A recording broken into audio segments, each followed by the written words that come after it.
खाला, आप लोग ये बात समझने की कोशिश क्यों नहीं करते? मैं ऑलरेडी एक दफा उस घर से जलील करके निकाली जा चुकी हूँ। मैं वापस जाकर वहां सबकी नजरों में अपनी दोबारा इज्जत कैसे बनाऊंगी? आप लोगों को इस बात का अंदाजा नहीं है कि वहां मेरा दम कितना घुटता था। हाँ, कोई भी मुझे पसंद नहीं करता और आप लोग मुझसे कह रहे हैं कि मैं वापस चली जाऊं। बेटा, जिंदगी दोधारी तलवार की तरह होती है। जो तुम जैसी नादान और नासमझ के हाथ में आ जाए तो उसका हशर भी वही होगा जो तुम अपना कर रही हो। तुम क्या समझती हो, तुम तलाक लेकर अपनी माँ के घर बैठ जाओगी और तुम्हारी माँ तुम्हारी तलाक की कालक अपने चेहरे पर सजाए शान से मुआशरे में घूमती फिरेगी? तलाक अब इतनी बड़ी बात नहीं रही, और वैसे भी बार बार घुट घुट के मरने से अच्छा है कि मैं एक दफा मर जाऊं। जरा अपनी माँ के बारे में सोचो। देखो, उसने तुम्हारी टेंशन ले लेकर क्या हाल बना लिया। अब होश से काम लो। देखो बेटा, रिश्ते प्यार से बनते हैं, गुस्से से नहीं। और मैं जो कुछ भी कह रही हूँ तुम्हारी बेहतरी के लिए कह रही हूँ। बेटा, कोई भी फैसला लेने से पहले अपनी बीमार माँ और बाहर इंतजार में खड़े नेमत के बारे में जरूर सोच लो।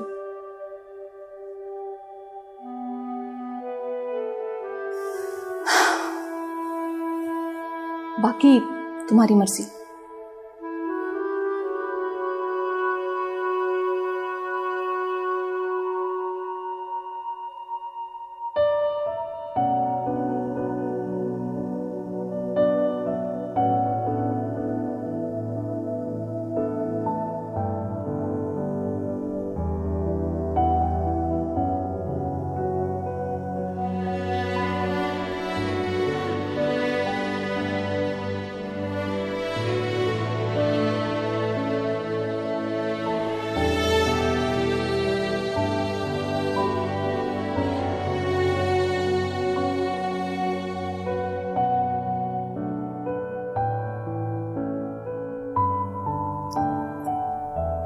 सॉरी,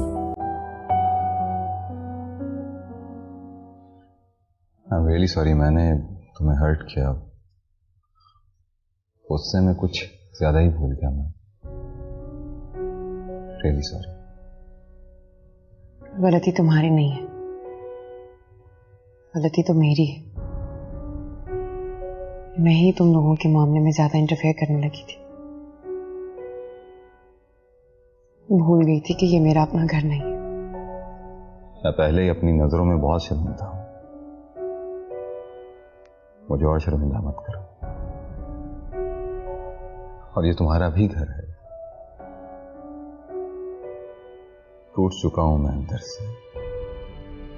किसी भी बात की अब कोई उम्मीद नहीं है। लेकिन अगर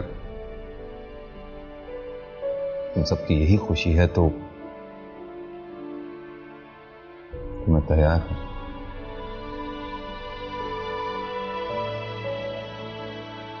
तुम भी ये कोशिश करके देख लो कि मैं कितना खुशनसीब हूं या बदनसीब।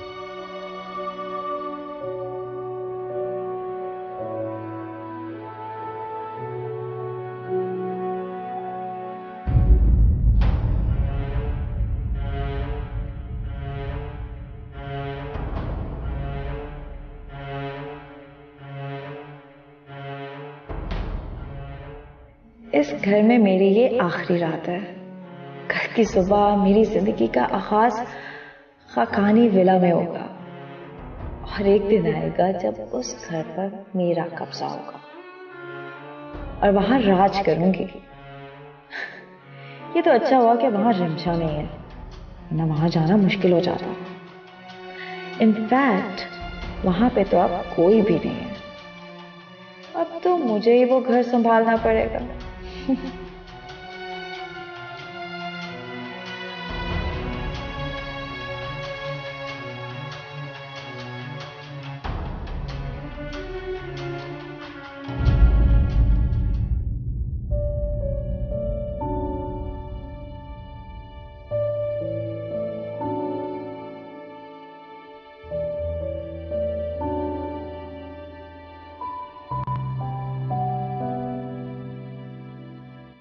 कितनी देर बैठे रहोगे यहाँ?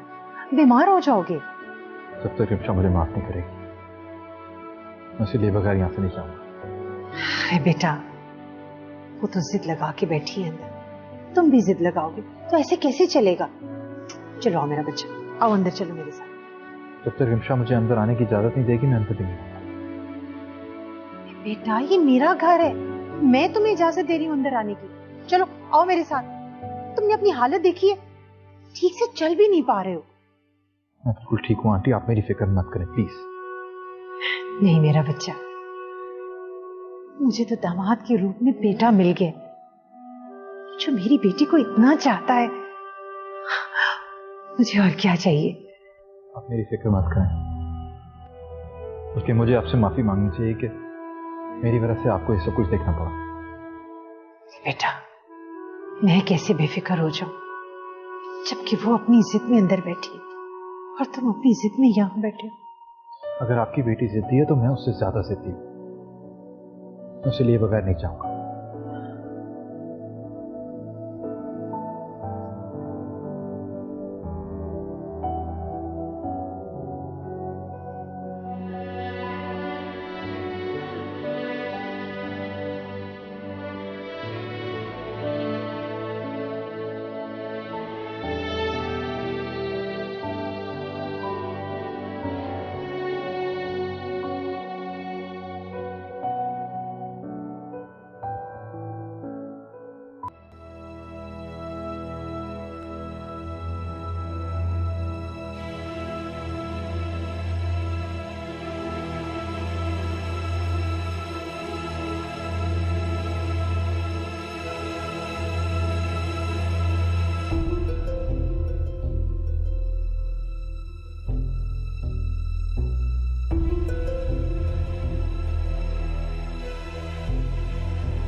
रिम्शा,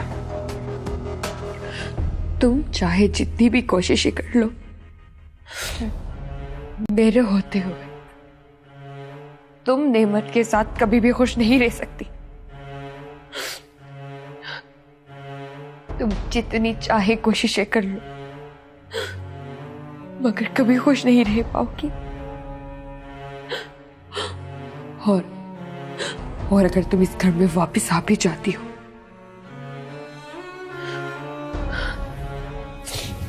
तो मैं तुम्हें इतना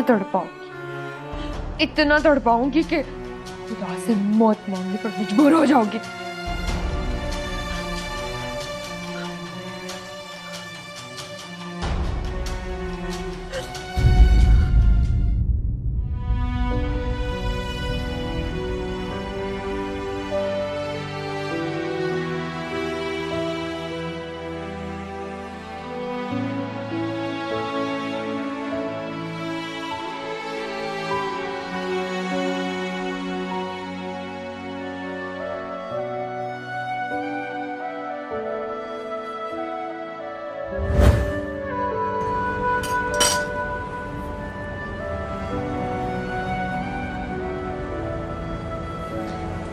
क्या मतलब है तुम्हारा? मैं तुमसे इतना प्यार करता हूँ, शादी के बाद तुम मेरे लिए खाना नहीं बनाओगे? यहाँ तुम लड़कों के साथ ना यही प्रॉब्लम है, बीवी हो या गर्लफ्रेंड, प्यार करके गिफ्ट्स देके एहसान करते हो और उसके बाद कहते हो बाजार से अंडे भी लेके आओ, टमाटर भी लेके आओ, गोश्त भी लेके आओ, मुर्गी भी लेके आओ। माइंड इट, मैं ये सब कुछ नहीं करने वाली। ओके लिसन, ये सब कुछ आपको करना पड़ेगा क्योंकि हर लड़की करती है। मैं नहीं करने वाली। अच्छा चलो ठीक है भाई, तुम नहीं करोगी तो फिर मैं एक और शादी कर लूंगा, दूसरी शादी जो ये सब काम कर देगी। तुम दूसरी शादी करोगे? अच्छा बाबा मजाक कर रहा हूँ, नीचे रखो नीचे रखो। नहीं करूंगा यार, कर सकता हूँ दूसरी शादी, बहुत प्यार करता हूँ आपसे। कब तक? खैर कब तक का तो मैं कुछ कह नहीं सकता।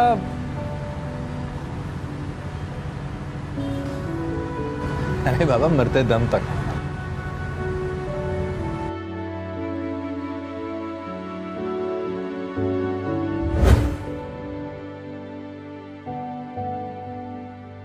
ये ज्वेलरी सेट तुम्हारे कमरे में से मिला है, तुम्हारे दुपट्टे में लिपटा हुआ। हम क्या समझे? पीजान, मैं सच में नहीं जानती कि वो ज्वेलरी सेट मेरे कमरे में कैसे आया। हम सब कुछ भुलाकर तुम्हें अपनाने जा रहे थे। हमने सोचा बच्ची बुरी नहीं है, लेकिन आज हमें पता चला कि तुम्हारी असलियत क्या है। तुम्हारे माँ बाप ने तुम्हें कितनी तरबियत दी।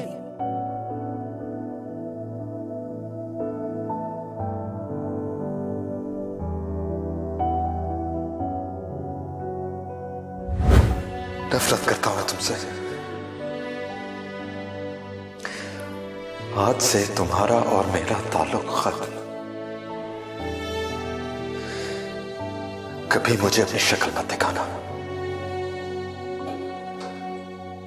तलाक के कागजात मिल जाएंगे तुम्हें।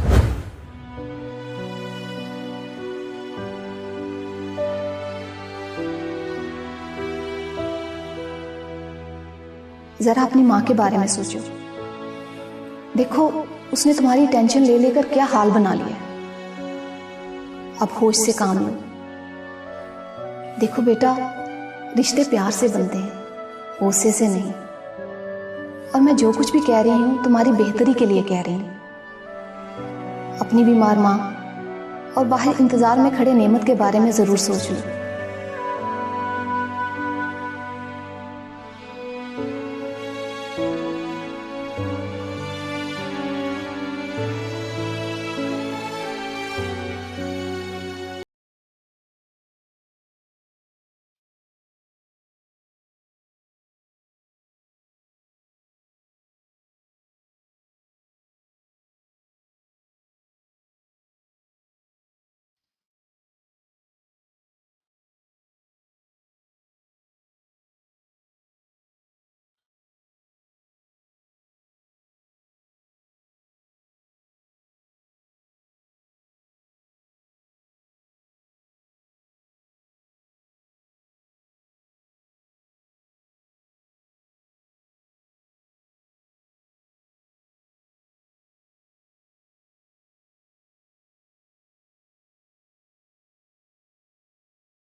ये तो सब काम एक साथ खराब हो गए। रहमत भाई भी घर वापस आ रहे हैं, नेमत भी रिमशा को लेने चला गया है। सब काम बनते बनते बिगड़ गए हैं। मैं अपनी बाजी की जगह कैसे उस लड़की को देख सकती हूँ और कैसे उसे इस घर में बर्दाश्त करूंगी। रिमशा के आ जाने के बाद तो सब काम बिगड़ जाएंगे।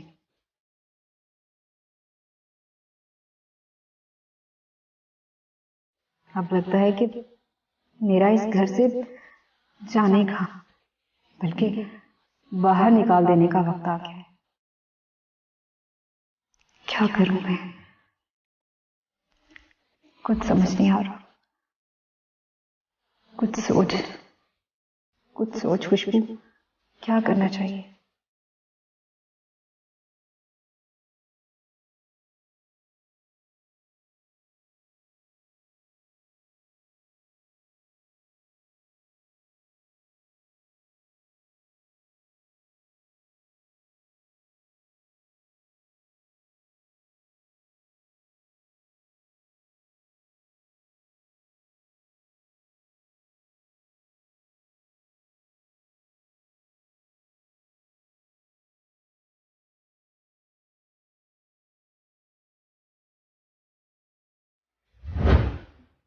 कितने सारे सितारे हैं ना आसमान पे।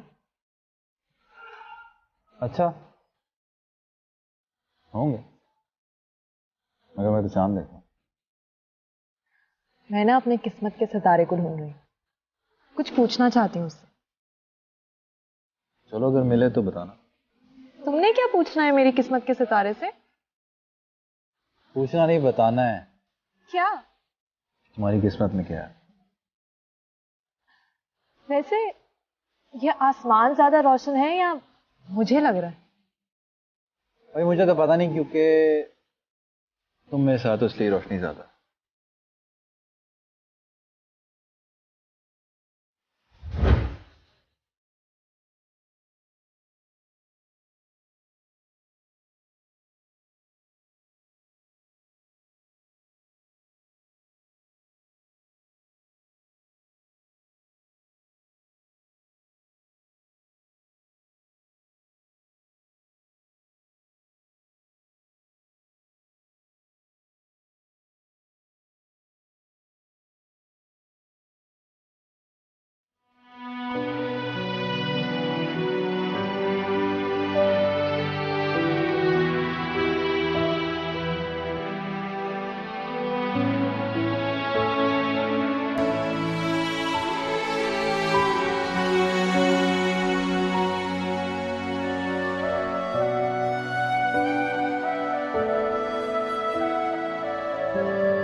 नेमत कहाँ चला गया?